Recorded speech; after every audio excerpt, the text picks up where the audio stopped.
माँ जय माँ गुरुवर गुरुवर जय माँ गुरुवर गुरुवर। आज ये मंदिर मस्जिद आने को लोग दुर्भाग्य है कि ऐसे धर्माचार्य योगाचार्यों को उन मंदिरों में गिरजाघरों में उन गुरुद्वारों में सम्मान दिया जाता है, जिसे ठोकर मार के हटा देना चाहिए कि पहले तुम्हें बताओ कि मूर्ति पूजा में वो शक्ति सामर्थ है या नहीं। वो गिरगिट की तरह रंग बदलते जाएंगे, काफी में जाएंगे तो काफी के गुणगान गाएंगे और महानगर बॉम्बे में चले जाएं तो वहां मूर्ति पूजा का खंडन कर देंगे। वो सिर्फ अपना स्वार्थ साधना जानते हैं। आज यदि गुरुद्वारा ना होता, आज यदि मंदिर ना होते तो ये समाज जो दिशा प्राप्त कर रहा, उन धर्माचार्य योगाचारों के फलस्वरूप नहीं प्राप्त कर रहा। आज अगर धार्मिक भावना जीवित है तो उन मंदिर मस्जिद गुरुद्वारों के फलस्वरूप जीवित है। बोलो गुरुदेव भगवान की जय। ऋषि मुनि की कही हुई एक एक शब्द में इतनी सामर्थ होती है, एक एक लाइन में इतनी सामर्थ होती है। आज पूरा सिख समाज गुरु ग्रंथ में केंद्रित है, उसे मार्गदर्शन प्राप्त कर रहा है, उसकी ऊर्जा को प्राप्त कर रहा है, उसे दिशा को प्राप्त कर रहा है। तो जहां मंदिर बने हुए हों, मगर अगर केवल प्रदर्शनात्मक क्रम के मंदिर बने हैं, प्राण प्रतिष्ठा सही तरीके की नहीं हुई है, तो निश्चित वहां पे ऊर्जा प्राप्त नहीं हो सकेगी। मगर सत्य सब कुछ है, उस सत्य को स्थूल जगत के रूप में भी उसी तरह स्वीकार करना चाहिए। निश्चित मैं कह रहा हूं, मुझे किसी मूर्ति की आवश्यकता नहीं, मगर मैंने भी अपने जीवन में उसी मूर्ति पूजा को कर करके इस स्थान तक पहुंचा हूं।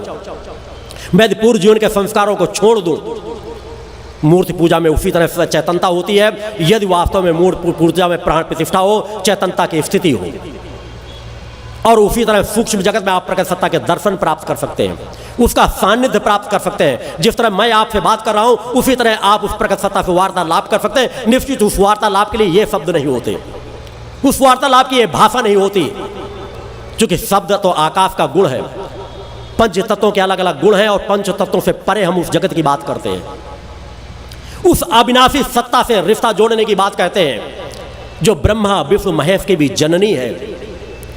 उस सत्य को स्वीकार करने की बात कही, जो हमारे ऋषियों मुनियों ने अरबों खरबों साल पहले ही उन चीजों को कह रखा है कि एक नहीं अनेकों सौर मंडल है, एक यह ब्रह्मांड नहीं अनेकों ब्रह्मांड है। आज विज्ञान उसके पीछे पीछे दौड़ने का प्रयास कर रहा है। हो सकता है किसी सदी में इस चीज का ज्ञान हो जाए कि एक सौर मंडल नहीं, इससे परे भी दूसरा सौर मंडल है।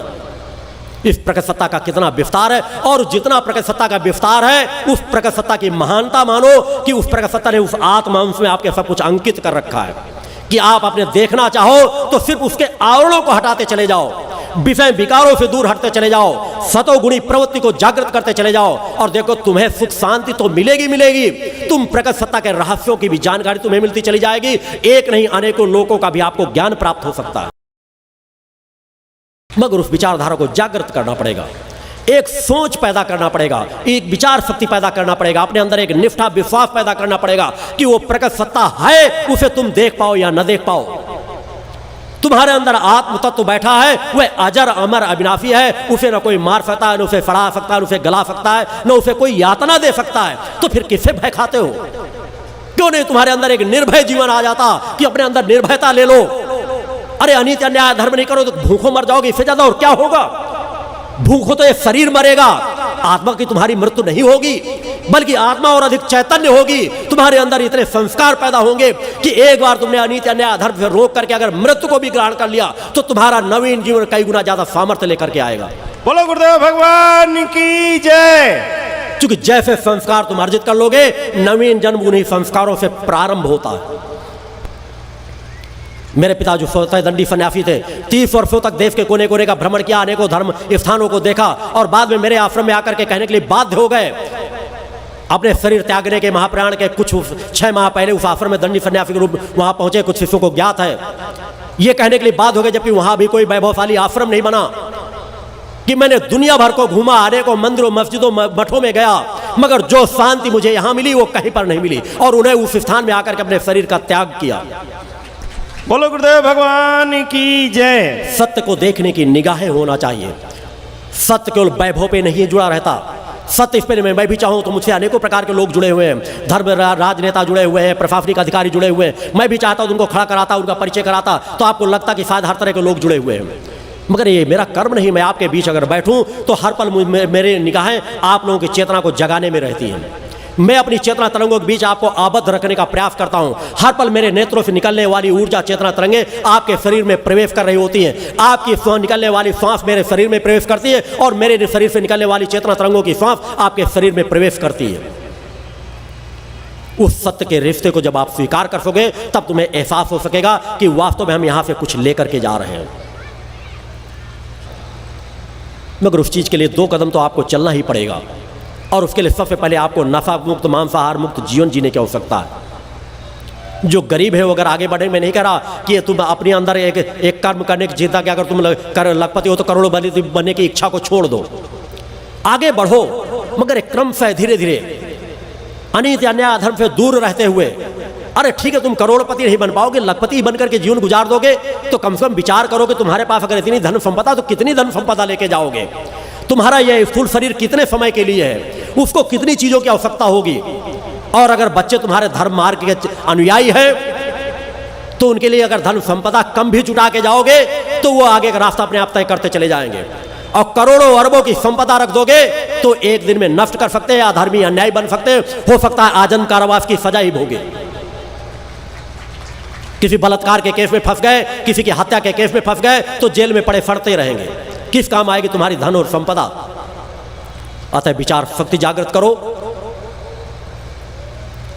केवल इच्छाओं और अपेक्षाओं में अपने आप को ग्रसित मत करो। इच्छाएं अपेक्षाएं सदैव आपको दुखी करेंगी।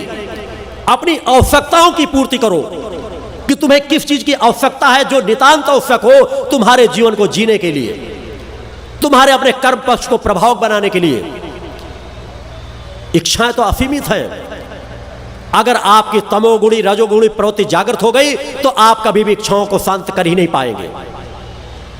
किसी से अपेक्षाएं करोगे और अपेक्षाओं की पूर्ति नहीं होगी तो आपका मन दुखी हो जाएगा। अगर मैं यहां आऊंगी, मैं यहां 1 लाख दक्षिणा लेने के लिए आया हूं, अगर मुझे 1 लाख दक्षिणा नहीं मिलेगी तो मेरा मन दुखी होगा।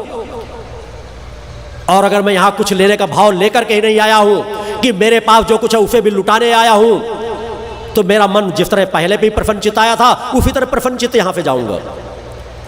आपके क्षेत्र में साधु संत सन्यासी आते होंगे, जब आपके घरों में आते हैं 2-4 दिन रुकेंगे तो उनका 1-2 किलो वजन बढ़ जाता होगा। कुछ मोटे तगड़े होकर के आपके घर से जाते होंगे। और मैं जब आता हूं किसी भी फ्यूर में विज्ञान को चुनौती देता हूं कि मेरे शरीर का आंकलन करके देख लें। जब मैं फ्यूर समाप्त करके जाता हूं तो शरीर का 1-8 किलो वजन और कम ही होगा।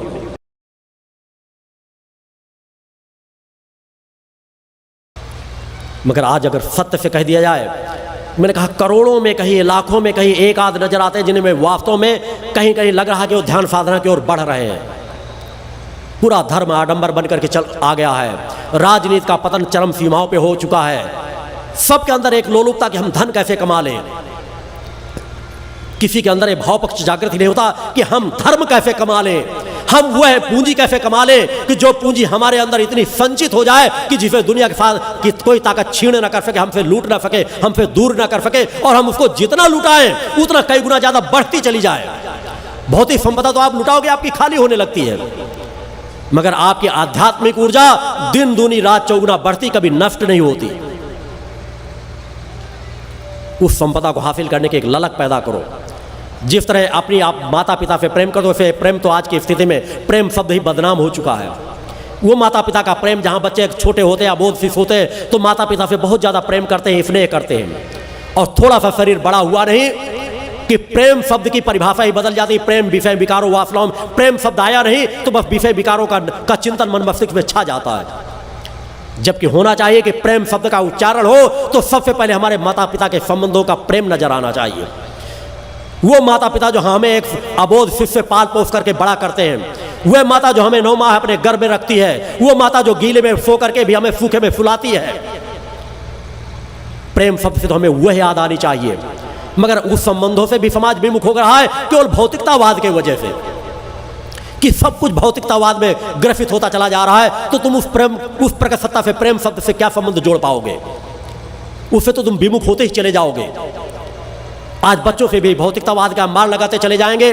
बच्चा जन्म, माता पिता भी गलती करते हैं कि बच्चा जन्म लिया नहीं, 2-4 साल का हुआ नहीं, उसको बस विद्यालय में डाल दिए, वहाँ उसका एडमिशन करा दिए, हॉस्टल में उसको रोकने की व्यवस्था कर दिए। वो बेचारा महीने भर बच्चा याद करता रहता है कि माता पिता हमसे एक बार फोन पे बात कर ले, एक बार मिलने के लिए आ जाए, तड़पता रहता है।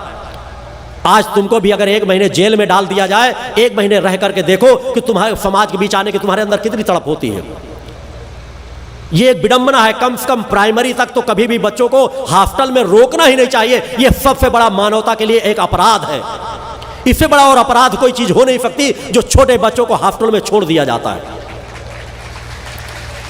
जिस अपोध को माता पिता को अपने स्नेह से, अपने वात्सल से, अपने ममता से सींचना चाहिए, उतने उम्र के बच्चों को, जब बच्चा ज्यादा कुछ सोचने समझने के लायक होता है, जब उसमें कुछ ना कुछ गुणों का विकास होता है, तब वो हॉस्टल में पड़ा रहता है।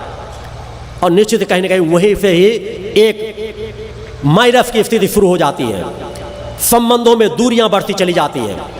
वो भी सोचता है, जब हमारे माता पिता ने, जब मुझे आवश्यकता थी कि माता पिता मुझे स्नेह से, प्यार से मेरे ऊपर हाथ फेरते, तब उन्होंने हॉस्टल में भेज दिया था। तो अगर वृद्ध माता पिता हो गए तो मैं भी उन्हें वृद्धाश्रम में भेज रहा हूं, तो क्या गलत कर रहा हूं? उनको भी अपनी अय्याशी के लिए अपने बेडरूम की जरूरत थी, तो हमें भी अय्याशी के लिए अपने बेडरूम की जरूरत है। ये आज समाज की विडंबना है कि शादी होते हुए बच्चे पैदा हो गए, 4-6 महीने के लिए हुए नहीं, या तो नौकरानियों के साथ रख दिए जाते, या उनका एक अलग कमरा बनवा दिया जाता है। समाज में यह वह अपराध है जिससे कहीं न कहीं मानवता प्रताड़ित हो रही है। पति पत्नी एक बिस्तर में सोएंगे, बच्चों के लिए अलग कमरा बन जाएगा। यही वह नींव में, जहां पे नींव नष्ट हो रही है। जबकि माता पिता में से एक को, बच्चा जब तक वयस्क नहीं हो जाता, तब तक माता पिता में एक व्यक्ति को उसके साथ सोना चाहिए। ठीक, तुम अपना कमरा अलग बनवा लो, मगर जिस तरह आज पूरी रात बच्चे अलग पड़े रहते हैं, माता पिता रात रात भर एक कमरे में पड़े सोते रहते हैं, इसी से तो समाज का पतन हो रहा है कि सब कुछ विषय विकार ग्रसित होता चला जा रहा है, सब कुछ वासना में होता चला जा रहा है, साधना में कुछ नजर ही नहीं आता। उसे साधना में बदलना पड़ेगा। यह विषय विकार तो वंश परंपरा को चलाने के लिए होते हैं। हम वास्तविक आनंद की ओर क्यों नहीं बढ़ रहे? जो तुम्हें भौतिक विषय विकारों से आनंद नहीं मिलेगा, उससे करोड़ों गुना ज्यादा, यदि जिस दिन तुमने अपनी सुषुम्ना नाड़ी से संबंध स्थापित कर लिया, तो जो तृप्ति आनंद सुषुम्ना नाड़ी की मिलती है, वह भौतिक जगत में किसी भी विषय विकार में कहीं पर भी अंश मात्र भी नहीं होगी। एक बार उस सत्य को अगर देख लोगे, एक बार सूक्ष्म को तुमने देख लिया, एक बार तुम्हारी चेतना तरंग संस्कार को बेधन कर गई, तो फिर उस आनंद के लिए तुम उतावले हो जाओगे, पागल होने लगोगे। उस तृप्ति को प्राप्त करने के लिए तुम्हें भौतिक जगत के सब कुछ सत्य नजर आ जाएगा कि इस नाशवान जगत में कोई भी तृप्ति आनंद है ही नहीं। और तब तुम्हें सत्य का भान होगा, तब तुम्हें सत्य का एहसास होगा कि अलौकिक शक्ति, सामर्थ्य, अलौकिक आनंद तो हमारे अंदर बैठा था, जिससे हम कहीं न कहीं दूर थे। फिर तुम्हें कर्म और फर्ज याद आएगा कि भौतिक जगत से अगर मेरे पति पत्नी के रिश्ते हैं, तो एक फर्ज तक ही मेरे रिश्ते थे। आप विषय विकार आपके मन मस्तिष्क पर हावी नहीं हो पाएंगे। आपके अंदर चेतना शक्ति हावी होगी। आपकी सतोगुणी, रजोगुणी, तमोगुणी प्रवृत्ति में आपकी सतोगुणी प्रवृत्ति आपके अंदर प्रबल होती चली जाएगी। वह प्रबलता आपके शरीर पे हावी होती चली जाएगी। आपके चिंतन बदलते रहेंगे, आपकी सोच बदलती रहेगी। क्योंकि जब तक आपका भाव पक्ष का धरातल मजबूत नहीं होगा, क्योंकि भाव का ही तो फल प्राप्त होता है। जब तक ये विचार आप अपने अंदर नहीं पैदा करोगे, आप 24 घंटे सामान्य भाव से रहते हो, कभी आपके शरीर में वासना जागृत होती है, मगर एक भाव पक्ष आया नहीं, भाव बन नहीं, आपके अंदर वासनात्मक प्रवृत्ति जागृत हो जाती है। उसी तरह जब आपका भाव पक्ष जागृत होगा साधनात्मक पक्ष के लिए, तो साधनात्मक कोशिकाएं आपके शरीर में प्रबल होने लगेगी, सुषुम्ना नाड़ी आपकी चैतन्य होने लगेगी, मेरुदंड आपकी बर्बत सीधी होने लगेगी, आपके अंदर एक चैतन्यता आ जाएगी, आपके अंदर एक दिव्यता आने लगेगी। आपको तब सत्य का ज्ञान होगा, आनंद का ज्ञान होगा। विषय विकार, आपके शरीर की बीमारियां दूर भागती चली जाएंगी। आप अपनी बीमारियों से ग्रसित होते हैं कि गुरुजी हमारी बीमारी ठीक कर दो, गुरुजी हमारी तकलीफ ठीक कर दो। थोड़ा सा उस सत्य पथ पर चलो, तो तुम्हारे अंदर वो चेतना शक्ति है कि प्राण चेतना यदि अपने आप शरीर में सक्रिय करोगे, तो उस प्राण चेतना के सक्रिय होते ही आपकी बीमारियां दूर होना शुरू हो जाती हैं। और उसके बाद अगर जितना भोगना आपके लिए आवश्यक है, उसे प्रसन्नता से भोगना चाहिए, उसका इलाज कराना चाहिए। जो भी रास्ता, उन रास्तों के माध्यम से मेरे यहाँ से जो भी मुझे समाज को लाभ देना होता, अपनी चेतना तरंगों के माध्यम से लाभ देता हूँ। शक्ति जल मेरे द्वारा तैयार किया गया है, जिसमें सभी तकलीफों को दूर करने की मैंने उसमें चेतनात्मक सभी प्रकार के प्रयोग संपन्न किए हैं। आज शक्ति जल से अनेकों लोगों ने जीवन दान प्राप्त किया है। वो शक्ति जल मेरे द्वारा निःशुल्क प्रदान किया जाता है। मेरे सभी जो शिष्य होते हैं उनके यहाँ से प्राप्त हो जाता है। हो सकता है यहाँ पर भी पंडाल में कहीं ना कहीं शक्ति जल के वितरण करने की व्यवस्था की गई हुई। उस शक्ति जल को आप लोग अपने घरों में ले जा सकते हैं। उस शक्ति जल में चाहे जितना गंगा जल या नर्मदा जल मिलाकर उसको बढ़ा सकते हैं। कभी कोई तकलीफ हो, कोई परेशानी हो, कभी आपको झाड़ फूंक के लिए जाने के लिए जरूरत नहीं है। अगर आपके लिए अचानक कोई परेशानी पड़ी है, आप शक्ति जल का 1-2 बार उपयोग करेंगे तो आपको लाभ प्राप्त होगा, बीमारियों से आपको मुक्ति मिलेगी।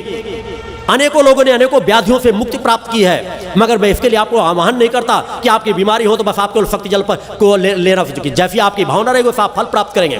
कैंसर जैसी बीमारियों से शक्ति जल से लोगों ने मुक्ति प्राप्त की है। मगर जैसे संस्कार होते हैं, चूंकि धर्म संस्कारों के अनुसार फल देता है, आपके अंदर जैसी विचार शक्ति होगी वैसा आप फल प्राप्त करेंगे। अनेकों लोगों ने उस आश्रम में आकर निसंतान जिन्हें डॉक्टरों ने कह रखा था कि उनके संतान होगी ही नहीं, एक नहीं हजारों प्रमाण आज तक समाज के बीच हैं कि जिन्हें जहां डॉक्टरों ने मना कर रखा था उन्हें संतान योग की प्राप्ति हुई है, उस प्रकट सत्ता की कृपा के फलस्वरूप। हम जब उस वातावरण में जाते हैं, सतोगुणी प्रवृत्ति के वातावरण में जाते हैं, उन तरंगों के बीच जाते हैं, तो तरंगे हमारे शरीर के अवगुणों को दूर करती चली जाती है। हम निष्ठा विश्वास से उस तरह के वातावरण में बैठे तो इसी तरह नाना प्रकार की विघ्न बाधाओं से मुक्ति प्राप्त हो जाती है। आप उस विचार शक्ति को जागृत करें, अपने अंदर निष्ठा विश्वास को जागृत करें, अन्यथा आप भटकाव में जाएंगे तो भटकाव में सिर्फ आप उलझते चले जाएंगे। योग बहुत ज्यादा योग कर लेने से आपकी निश्चित है। मैं जीवन में अगर मैंने एक समय भोजन किया तो योग की आज 30 वर्ष हो गए, हो सकता है मैंने भोजन किसी दिन न किया हो, मगर मेरा योग कभी नहीं छूटा।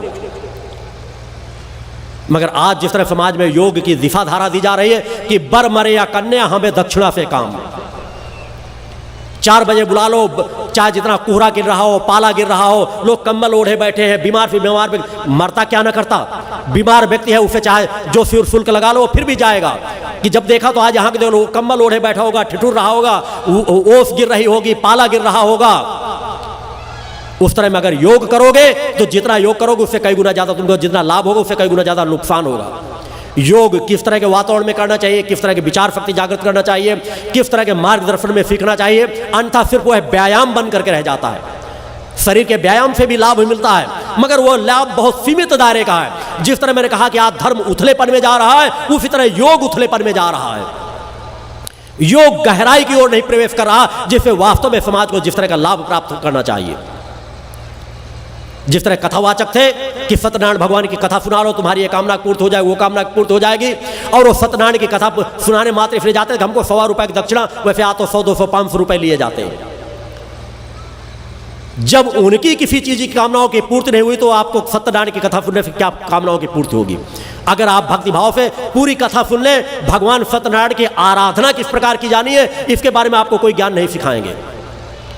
और वही भगवान सत्यनारायण को आप अगर जितनी देर कथा सुनते हो उससे अगर 10 मिनट 15 मिनट ध्यान कर लें, उनकी स्तुति कर लें, उनकी आरती कर लें, उनके मंत्रों का जाप कर लें, तो शायद आपका ज्यादा कल्याण होगा। क्योंकि जब धर्म दक्षिणा के वशीभूत हो जाता है तो धर्म का निश्चित रूप से पतन होता है। अब आज धर्म में यही चीज हो रहा है, सब कुछ बिक रहा है। पैसा दो धर्माचार्यों को खरीद लो, पैसा दे दो पुजारी तुम्हारे घर में चौखट में नाक रगड़ने चला आएगा। कहीं ना कहीं विचार करने की जरूरत है कि धर्म का जो स्वरूप चल रहा है यह कहीं ना कहीं इसमें इतना शोषण हो चुका है समाज का जिसकी कोई कल्पना नहीं।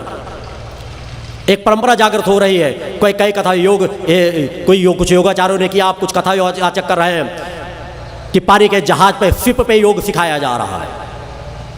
एक तरफ योग सीखो, एक तरफ शराब खाओ, शराब पियो और मांस खाओ, सब कुछ बट रहा है। खुली आंखों समाज देख रहा है, इसके बाद भी समाज सचेत नहीं हो रहा। यही विडंबना है। मेरे सामने अगर कोई ऐसा शिष्य भी अगर आज कह दे मैं पैर पे ठोकर मार दूंगा, अगर मेरा कोई शिष्य कभी नजर आ जाए कि शिष्य होने के बाद रक्षा कवच डालने के बाद उसने कभी बीड़ी तंबाकू या सुपारी मुंह में डाल ली है, मैं अपने शिष्यों से कह रखता हूं कि अगर संगठन का कोई व्यक्ति कभी नफा करते नजर आ जाए तो छीन करके रक्षा कवच उसके गले से छीन लेना। आज धर्माचार्य योगाचार्यों के सामने वही योग हो रहा, दूसरी तरफ शराब बट रही है। ऐसे शिपों को तो पैर पे ठोकर मार देना चाहिए। मगर दिशा सब कुछ चल रही है कि वो कुछ भी कर रहे हो मंच में, कुछ बाहर क्या कुछ चल रहा है, इससे कोई मतलब नहीं रहता। क्या इसी तरह समाज का सुधार होगा? कोई बीज मंत्रों के नाम पे लूट रहा है, कोई किसी चीज के नाम पे लूट रहा है। अभी एक सुर में मैं सुन रहा था कि एक ने कहा अपनी पत्रिका बेचने के लिए उन्होंने एक नया नियम लगा दिया कि हर महीने हम एक पासवर्ड देंगे और ये पासवर्ड पत्रिका के माध्यम से आएगा, नहीं मंत्र आपको फलीभूत नहीं होंगे। नए नए समाज को लूटने के नुस्खे तैयार कर लेते हैं। इनसे थोड़ा सा बचो। सबसे पहले अपनी आत्मा को सत्य मानो, अपने आप को सत्य मानो। अपने आप को पहचानने के लिए आचार विचार व्यवहारों में परिवर्तन लाओ। और यदि आराधना करना तो उस प्रकृति सत्ता की आराधना करो जिसे देवाधिदेव भी पूजते हैं, जिसे ब्रह्मा विष्णु महेश भी मां कहकर के पुकारते हैं, जो अजन्मा है, अविनाशी है। ब्रह्मा विष्णु महेश तो अनेकों लोकों में अनेकों ब्रह्मा विष्णु महेश हैं, अनेकों सूर्य हैं, अनेकों राम और कृष्ण हैं, मगर वह प्रकृति सत्ता एक है, अकेली है, जो जगत जननी कहलाती है, योग माया कहलाती है, जिसे मां कहते हैं, जो हमारी आत्मा की जननी है। एक बार सोच पैदा करो, एक बार लगाव पैदा करो, अपने अंदर विचार शक्ति पैदा करो कि हम साधक बनकर यह कुछ हासिल कर सकते हैं। वो साधक प्रवृत्ति अपने अंदर जागृत करो। भक्ति मानव कल्याण संगठन द्वारा वही मार्ग समाज को दिया जा रहा है। मेरे द्वारा समाज के बीच आया जाता है। वो जो 2 दिव्य आरतियां जो मेरे द्वारा इस चिंतनों के बाद कराई जाएंगी, वो 2 दिव्य आरतियों में आप लोगों को सम्मिलित कराने के लिए आता हूं कि अगर आप मेरे आश्रम तक नहीं पहुंच सकते तो जो आश्रम की ऊर्जा है आपको इसी पंडाल में बैठकर उन दिव्य आरतियों के माध्यम से, यदि आपकी किसी प्रकार की कामनाएं हैं, किसी प्रकार की इच्छाएं हैं, तो मां की आराधना जो उन दिव्य आरतियों में वास्तव में आपने मन मस्तिष्क को एकाग्र करके वो आरतियों को आपने पूर्ण किया, तो जो आपको वर्षों की साधना से प्राप्त नहीं होता, वो आपको दिव्य एक महाआरती में मन मस्तिष्क को एकाग्र करने से प्राप्त हो जाएगा। बोलो गुरुदेव भगवान की जय। आप चलो तो उस मार्ग में। चौधरी रणधीर सिंह यहां बैठे होंगे, उन्हीं के यहां का अजमेर जो था उसके भाई के बारे में बड़ा स्वस्थ चेतन था। यह उज्जवल माजरी की घटना है, अंबाला की, कहीं दूर की नहीं, आप जानकारी ले सकते हैं। एक बार शुरुआत में प्रारंभ में जब हरियाणा आया था तो कुछ शिष्यों के पास मैं किसी दान दक्षिणा के लिए कभी नहीं आया था। मैंने अपने कुछ कार्य करके समाज के बीच दिखा, मैं तो अपनी पहचान भी समाज के बीच नहीं देना चाहता था, मगर परिस्थितियों बस मुझे अपनी पहचान समाज को बतानी पड़ी। मैंने कुछ लोगों को आकर के चिंतन दिए, 10-5 जो हरियाणा के कुछ लोग थे जो मेरे संपर्क में थे, जिनके अंदर मैं समझ रहा था कहीं ना कहीं ऊर्जा शक्ति है, कहीं ना कहीं समाज को दिशा दे सकते हैं। उन 10-11 लोगों की मैंने मीटिंग के लिए बताया कि मैं एकांत स्थान में रहना चाहता हूं जहां मुझे कोई जान न सके, पहचान न सके। मैं चाहता हूं कि वहां पे जो मैं चिंतन दूं, वह चिंतन को आप लोग समाज में फैलाते रहो और समाज के कार्यों को मैं करता चला जाऊंगा। एक संगठन बना लो और समाज के बीच कार्य करो। मगर जिस तरह आज आपको मेरी बातें कही हुई अतिशयोक्ति नजर आती होंगी, उसी तरह उनको तब लगा कि शायद असंभव है, मगर वो कार्य समाज के बीच उसी तरह होते चले गए धीरे धीरे। उनको भी एहसास कराने के लिए था। मैंने उनके सगे भाई जो स्वस्थ चेतन में उनको स्पष्ट तारीख मैंने बताई थी कि इस तारीख को उसकी मृत्यु हो जाएगी। वो डेट मैंने बताई थी, वो पत्र शायद आप भी उनके पास वहां रखा होगा, अगर वो पत्र उनके पास होगा। ये घटनाएं कहीं बाहर की नहीं है। मेरी आंखों से ना भूत छिपा है, ना वर्तमान छिपा है, ना भविष्य छिपा है। मैं अपने बारे में जानता हूं कि मैं कल क्या था, आज क्या हूं और कल क्या हूंगा। मैं आपके बारे में जानता हूं कि आपका पूर्व जीवन क्या था, आज का जीवन क्या है, आपका कल का जीवन क्या होगा। बोलो गुरुदेव भगवान की जय। मैं समाज को एक दिशा देने आया हूं।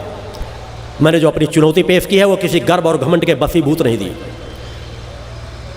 मगर फिर भी मेरी ये भविष्य की एक इच्छा है कि समाज में यदि जो जगह जगह नाना प्रकार की स्थितियां चली, अगर एक बार ऐसा शोध हो जाए, एक बार समाज के सामने आईने की तरह सब साफ हो जाए कि वास्तव में आज धर्म किसके पास है, वास्तव में आज सत्य किसके पास है, वास्तव में आज कुंडली शक्ति जागृत किसकी है, वास्तव में आज सूक्ष्म शरीर जागृत किसका है। अगर यह प्रमाण समाज के सामने निकल के आ जाए और समाज उसी मार्गदर्शन में चलेगा तो समाज कभी पतन के मार्ग में नहीं जा सकेगा। बोलो गुरुदेव आवश्यकता है उन चीज़ों में कहीं ना कहीं आप लोगों को भी अपने विचारों को जागृत करने की जरूरत है, अपने विचारों को बनाने की जरूरत है। यह तुम मेरे विचारों को थोड़ा सा भी आत्मसात कर सकोगे, थोड़ा सा स्वीकार कर सकोगे और उसमें धीरे धीरे अपने जीवन में परिवर्तन लाओगे। चूंकि मैंने कहा कि आपने सुना क्या, इससे कोई फर्क नहीं पड़ेगा। आपने अपने जीवन में ढाला क्या, इससे ज्यादा फर्क पड़ेगा। आपके लिए समाज कल्याण के शरीर हर पल तपाता रहता है। अगर मैं अपने शरीर को थोड़ा सा स्वस्थ बनाता हूं तो फिर साधनाओं में तपा देता हूं। इस शरीर को मैंने कई बार हड्डियों के ढांचे में बदला है, इस समाज के बीच ही उन अखंड साधनाओं में बैठ बैठ मैं हिमालय और पर्वतों की बात नहीं करता। इसी समाज के बीच बैठ बैठ कर मैंने साधना तपस्या की और इसी समाज के बीच बैठ बैठ कर मैंने समाज को लाभान्वित किया है। तब भी मेरे अंदर वही वेदना थी कि मैं समाज के बीच अपनी पहचान नहीं चाहता था, मगर परिस्थितियों बस मुझे समाज के बीच आना पड़ा कि समाज में उस तरह के लोग सिर्फ लाभ लेते रहे और आगे बढ़कर के आने के लिए नहीं तैयार थे। आज मैंने समाज के बीच अपनी पहचान दी है कि मैं कौन हूँ, क्या हूँ, मैं क्या कर सकता हूँ। मगर फिर भी समाज के बीच मैंने मेरा संकल्प है कि अधिक से अधिक अपने आश्रम से 2 बार से ज़्यादा समाज के लिए मैं फ्यूरों के लिए कभी नहीं आऊँगा। ये मेरा संकल्प है। मगर उससे कई गुना ज़्यादा मेरे कार्य कि मेरी ऊर्जा मैं अपने आप को करोड़ों लाखों लोगों में बांट देना चाहता हूँ। और वही आज भक्ति मानव कल्याण संगठन के कार्यकर्ताओं के माध्यम से हो रहा है कि लोग अपने आप को चैतन्य बनाना चाहते हैं, अपनी ऊर्जा शक्ति को चैतन्य बनाना चाहते हैं, अपने आप को सामर्थ्यवान बनाना चाहते हैं और मैं अपने शिष्यों को सामर्थ्यवान बनाना चाहता हूँ। इसीलिए मेरा गरीब से गरीब शिष्य जो असमर्थ असहाय पड़े थे, जो सोचते थे हम कैसे जीवन जिएंगे, आज वही चैतन्यता से सम्मान से कुमकुम का तिलक लगाकर गले में रक्षा कवच डाल करके हजारों लोगों की दिशाधारा बदलते चले जा रहे हैं। जन कल्याणकारी कार्यों में उनकी ऊर्जा शक्ति कार्य कर रही है, उनके अंदर का आत्मबल जागृत हो रहा है। वो एक समय भोजन करके भी ज्यादा प्रसन्न हो रहे हैं, ज्यादा चैतन्य नजर आ रहे हैं, विषमताओं में भी शांति का जीवन व्यतीत कर रहे हैं। वह कार्य मेरे द्वारा जो आज किया जा रहा है, उस विचारधारा से यदि आप जुड़ोगे, अपने आप को आत्मसात करोगे, तो आपको अधिक शांति मिलेगी, आपको अधिक तृप्ति मिलेगी, आपको अधिक आनंद मिलेगा। और भटकाओं में जाना है तो धर्म की दुकानें खुली पड़ी हैं, आप जहां जाना चाहो जा सकते हो। मैं किसी को अपने आप से जोड़ना नहीं चाहता, क्योंकि मेरे लिए सभी प्रिय है, सबके लिए मैं कार्य कर रहा हूं। मगर यदि आप सत्य की दिशाधारा में चलने के लिए दृढ़ संकल्पित हो जाओगे तो तुम्हें खुद एहसास होगा कि जीवन के अंतिम पड़ाव पर तुम्हें कभी निराशा नहीं होगी। बोलो गुरुदेव भगवान की जय। कभी भी एकांत कुछ समय मेरे साथ यात्रा तय करके, कभी एकांत स्थान पर बैठ कर मन को एकाग्र करके देखना कि तुम्हारे मन के अंदर स्थिरता आई है कि नहीं, तुम्हारे अंदर शांति आई है कि नहीं। तुम ध्यान लगाकर जब अपने गुरु का स्मरण करते हो तो कहीं ना कहीं वो चेतना तरंगे तुम्हें कहीं ना कहीं एहसास कराती है कि नहीं कराती। आपका गुरु स्थूल की अपेक्षा सूक्ष्म जगत के माध्यम से ज्यादा कार्य करता है, सूक्ष्म तरंगों के माध्यम से ज्यादा कार्य करता है। सिर्फ वो सोच पैदा करने की जरूरत है और 2 चीजों का संकल्प लेने की जरूरत है कि एक संकल्प लेकर, अगर मेरे जो शिष्य है वो तो संकल्प वहां नहीं रहते हैं, मगर एक संकल्प ले लेना आज इस शिविर में। अगर वास्तव में तुम्हें कल चूंकि गुरु दीक्षा का कार्यक्रम रहेगा सुबह, जो दीक्षा प्राप्त करना चाहें, जो दीक्षा ना प्राप्त करना चाहें, वो भी कम से कम अगर हो सके तो एक चीज का, अगर कुछ भी मेरी वेदना तुम्हें व्यथित कर सकी की हो, कुछ भी तुम्हें सत्य का एहसास नजर आया हो, तो कम से कम कल तक तुम नशा करते थे, मांस का सेवन करते थे, एक चीज का संकल्प ले लो कि तुम मानो हो किसी जीव की हत्या करके उसका मांस का भक्षण कर रहे हो। इससे बड़ा अपराध और कुछ नहीं हो सकता। अपनी चैतन्य आत्मा को बाहर के नशे का पान करा रहे हो, इससे बड़ा अपराध कुछ नहीं हो सकता। अतः केवल एक चीज का संकल्प इस पंडाल से लेकर के जाना कि आज के बाद से हम कभी नशा नहीं करेंगे, कभी मांस का सेवन नहीं करेंगे। तुम मुझे अगर कुछ भेंट दे सकते हो तो केवल 2 चीजों का भेंट कर देना कि नशे और मांस का संकल्प कर देना, क्योंकि मैं तुम्हारे दुर्गुणों का पान करने ही आया हूं। और मैं तुम्हें विश्वास दिलाता हूं कि इस जीवन में नशे और मांस के सेवन करने से जो भी दुष्परिणाम तुमको कहीं ना कहीं प्रकृति के दंड के स्वरूप भोगना होगा, मैं उससे तुम्हें मुक्त करा दूंगा, उन दुष्परिणामों को मैं भोग लूंगा। बोलो गुरुदेव भगवान की जय। समाज को दिशा मिल सके, समाज को सत्ज्ञान हो सके, उसके लिए मुझे अगर हजारों जन्म में कोढ़ियों का जीवन भी व्यतीत करना पड़ेगा तो उन कष्टों को मैं सहने के लिए तत्पर हूं, क्योंकि मैं जानता हूं कि जो कष्ट मिलेंगे शरीर को मिलेंगे, मगर अगर मेरे शरीर को कष्ट भोगने से भी इस तड़पती मानवता को अगर सही दिशाधारा मिल जाए तो मैं हजारों जन्म कोढ़ियों और अपाहिजों का जीवन जीने के लिए तैयार बैठा हूं। सिर्फ अपने आप एक दिशा पैदा कर लो, एक विचार शक्ति पैदा कर लो, मानो के समान जीवन जियो। हर पल केवल भटकाव से कहीं ना कहीं विराम दे दो, कहीं ना कहीं अपने आप को स्थिर करो कि आज के बाद हम अपने जीवन में सुधार लाने का प्रयास करेंगे। और जहां पे तुम सुधार लाने का प्रयास शुरू कर दोगे, वहीं पे तुम्हारे जीवन में परिवर्तन आना शुरू हो जाएगा, वहीं पे तुम्हें सत्य का एहसास आना शुरू हो जाएगा। भक्ति मानव कल्याण संगठन आज देश के कोने कोने में कार्य कर रहा है। प्रचार प्रसार से काफी कुछ अपने आप को अलग करके, तो शिविर है, शिविर की व्यवस्थाओं के लिए निश्चित है कुछ ना कुछ प्रचार प्रसार करना पड़ता है। मगर डोर टू डोर जो जन जागरण देश के कोने कोने में चल रहा है, वो जिस गति से चल रहा है उसमें काफी कुछ परिवर्तन आता चला जा रहा है। अनेकों लोग नशा मुक्त मांसाहार मुक्त जीवन जी रहे हैं। आश्रम में सैकड़ों लोग जा करके नित्य प्रति संकल्प ले लेकर के नशे मांस का त्याग कर रहे हैं। मुझे किसी दवाओं का उपयोग करने की जरूरत नहीं पड़ती। वहां लोग मां के चरणों में जाते हैं और स्वतः नशे का त्याग करते हैं, चूंकि उन चेतना तरंगों का प्रभाव ही ऐसा है। उसी सत्य पथ पर आपको चलना है। मैं पुनः एक बार आपको अपना पूर्ण आशीर्वाद प्रदान करता हूं। बोल जगदम्बा माते की जय। या देवी सर्वभूतेषु शक्तिरूपेण संस्थिता नमस्तस्यै नमस्तस्यै नमस्तस्यै नमो नमः। पंच ज्योति शक्ति तीर्थ सिद्धाश्रम, मां की कृपा और गुरुदेव की अमृतवाणी का पावन संगम। एक ऐसी पवित्र भूमि जहां मां भगवती की ज्योति हर दिल को रोशन करती है, जहां परमहंस योगीराज श्री शक्तिपुत्र जी महाराज के चरणों में बैठकर हर मन की पुकार सुनी जाती है। पंच ज्योति शक्ति तीर्थ सिद्धाश्रम, जहां हर कदम पर साधना, हर सांस में भक्ति और हर पल में जन कल्याण की सुगंध बिखरती है। आओ इस अलौकिक यात्रा में शामिल हो और देखो कैसे एक आश्रम ने करोड़ों जीवन को बदला। युगवंदनीय धर्म सम्राट, युग चेतना पुरुष सद्गुरुदेव परमहंस योगीराज श्री शक्तिपुत्र जी महाराज के पावन चरणों में कोटि कोटि नमन, वंदन और प्रणाम। उनकी कृपा से एक ऐसी पवित्र स्थली का सृजन हुआ जो तप, योग, ध्यान और साधना का स्वर्णिम केंद्र है।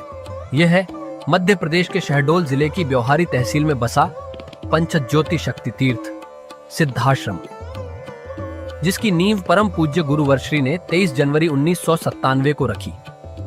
तब से यहाँ मां भगवती की अखंड ज्योति जल रही है और 15 अप्रैल 1997 से श्री दुर्गा चालीसा का अखंड पाठ अनंत काल तक जन जन के कल्याण के लिए गूंज रहा है। हर सुबह और हर शाम जब सूरज की किरणें और चांद की चांदनी सिद्धाश्रम को चूमती हैं, तब परम पूज्य गुरुदेव जी माता भगवती आदिशक्ति जगत जननी दुर्गा जी सहित सभी देवी देवताओं और सहायक शक्तियों की आरती करते हैं। इस पावन बेला में भक्तों के हृदय मां की भक्ति में डूब जाते हैं। मूल ध्वज साधना मंदिर में भी रोज सुबह शाम होने वाली आरती में भक्तों का समूह उमड़ता है। यहाँ हर मन की पीड़ा मिटती है, हर शरीर को शांति मिलती है और हर आत्मा को सुख, शांति व समृद्धि का आशीर्वाद प्राप्त होता है। परम पूज्य गुरुदेव की कृपा ऐसी कि वे रोज सुबह और शाम भक्तों से निःशुल्क मिलते हैं। मां के भक्त और गुरुदेव के शिष्य अपने मन की बात उनके चरणों में रखते हैं और बदले में समाधान व आशीर्वाद पाते हैं। अब तक 1 करोड़ से ज्यादा भक्त गुरुदेव से मिलकर उनके मार्गदर्शन से जीवन की राह पा चुके हैं। गुरुदेव की वाणी ऐसी कि सुनते ही मन में संकल्प जागता है। उनके आशीर्वाद से करोड़ों लोग नशे और मांसाहार से मुक्त होकर चरित्रवान और चेतनावान जीवन जी रहे हैं। हर दिन सैकड़ों लोग नशा छोड़ने की प्रेरणा लेने सिद्धाश्रम धाम पहुंचते हैं। पूज्य गुरुदेव के 20 लाख से अधिक दीक्षा प्राप्त शिष्य आज के अधर्म और अन्याय के दौर में भी मां की ज्योति से अपने घरों को आलोकित करते हैं। वे साधनात्मक जीवन जीते हुए आत्म कल्याण और जन कल्याण के पथ पर चल रहे हैं। क्या यह चमत्कार नहीं? सिद्धाश्रम धाम में पिछले 28 वर्षों से मां अन्नपूर्णा भंडारा चल रहा है, जहां सुबह शाम हजारों भक्तों को स्वादिष्ट और पवित्र भोजन मिलता है। और सुनो, यहाँ ठहरने की व्यवस्था भी पूरी तरह निःशुल्क है। क्या ऐसी जगह कहीं और मिलेगी जहां हर सुविधा मां की कृपा से मुफ्त हो? सिद्धाश्रम धाम की पावन सरिता के तट पर बनी त्रिशक्ति गौशाला देखकर भक्तों का मन आनंद से भर जाता है। हर महीने शुक्ल पक्ष की अष्टमी को गौ सेवा समर्पण दिवस मनाया जाता है, जब परम पूज्य गुरुदेव और पूजनीय शक्तिमयी माता जी अपने हाथों से गायों को रोटी खिलाते हैं। यह दृश्य देखकर हर भक्त का हृदय गदगद हो उठता है। गौशाला के पास ही स्वामी श्री राम प्रसाद आश्रम जी महाराज की समाधि मन को शांति देती है और पास ही दानवीर गुफा स्थल हर किसी को असीम शांति का अनुभव कराता है। हर साल शारदीय नवरात्र में सिद्धाश्रम धाम में शक्ति चेतना जनजागरण शिविर का भव्य आयोजन होता है। लाखों भक्त यहाँ योग, ध्यान और साधना सीखते हैं, गुरुदेव के चेतनात्मक चिंतन को सुनते हैं और मां की अलौकिक आरती का आनंद लेते हैं। मां की कृपा और गुरुदेव का आशीर्वाद पाकर हर भक्त धन्य हो उठता है। 23 जनवरी सिद्धाश्रम स्थापना दिवस एक और पावन अवसर है। इस दिन अखिल भारतीय सिद्धाश्रम दौड़ प्रतियोगिता, योग भारती सामूहिक विवाह और शाम को सुर संध्या व कवि सम्मेलन का आयोजन होता है। क्या मजा है जब भक्ति और संस्कृति का ऐसा संगम देखने को मिलता है। सिद्धाश्रम धाम का जनसंपर्क कार्यालय हर जानकारी का खजाना है। यहाँ से मासिक सिद्धाश्रम पत्रिका और साप्ताहिक संकल्प शक्ति अखबार मिलता है, जिसमें गुरुदेव की ऋषिवाणी और प्रेरक लेख पढ़ने को मिलते हैं। और हाँ, यहाँ माँ के प्रसाद के रूप में शक्ति जल भी निःशुल्क मिलता है। इस शक्ति जल ने करोड़ों लोगों को नशे और बीमारियों से मुक्त कर चेतनात्मक ऊर्जा दी है। क्या यह माँ की कृपा नहीं? जन कल्याण का एक और अनुपम उदाहरण है निःशुल्क वस्त्र सहायता केंद्र, जहां लाखों जरूरतमंदों को कपड़े दिए गए हैं। यह सिलसिला आज भी अनवरत चल रहा है। सिद्धाश्रम धाम में पौधारोपण का भी बड़ा काम होता है। परम पूज्य गुरुदेव जी महाराज एवं पूजनीय शक्तिमयी माता जी स्वयं समय समय पर पौधारोपण करके पर्यावरण को बढ़ावा देते हैं। सिद्धाश्रम धाम में अनेक प्रकार के फल, फूल और औषधियों के हजारों पेड़ों की हरियाली देखकर मन प्रसन्न हो जाता है। सिद्धाश्रम धाम में विभिन्न प्रकार की हरी सब्जियां उगाई जाती हैं, जो निःशुल्क चल रहे मां अन्नपूर्णा भंडारे में प्रयोग की जाती है। परम पूज्य गुरुदेव जी ने मानवता, धर्म रक्षा और राष्ट्र रक्षा के लिए 3 धाराएं बनाई हैं। भगवती मानव कल्याण संगठन, पंचज्योति शक्ति तीर्थ सिद्धाश्रम और भारतीय शक्ति चेतना पार्टी 15 मार्च 1995 को बने। भगवती मानव कल्याण संगठन के 1 लाख से ज्यादा कार्यकर्ता नशा मुक्त, चरित्रवान और परोपकारी समाज बनाने में जुटे हैं। संगठन का नशा विरोधी आंदोलन इतना प्रभावी है कि पिछले कुछ सालों में 2000 से ज्यादा अवैध शराब माफियाओं पर कार्रवाई हुई। संगठन के समर्पित और कर्मठ कार्यकर्ता दिन रात इस मिशन में लगे हैं। Siddhashram Ayurveda and food products के जरिए शुद्ध दवाएं और खाद्य पदार्थ बनाए जाते हैं। इन्हें लेने या व्यापार के लिए एजेंसी पाने के इच्छुक लोग संपर्क कर सकते हैं। आओ सिद्धाश्रम की इस पावन यात्रा का हिस्सा बनो। यहाँ माँ का अखंड गुणगान सुनो, साधना में डूबो और परम पूज्य गुरुदेव के दर्शन कर जीवन को धन्य करो। भगवती मानव कल्याण संगठन तुम्हें मानवता, धर्म और राष्ट्र की सेवा में शामिल होने का सादर न्योता देता है। जय माता की, जय गुरुवर की। जय मां, जय मां, गुरुवर, गुरुवर, जय मां, जय मां, गुरुवर, गुरुवर।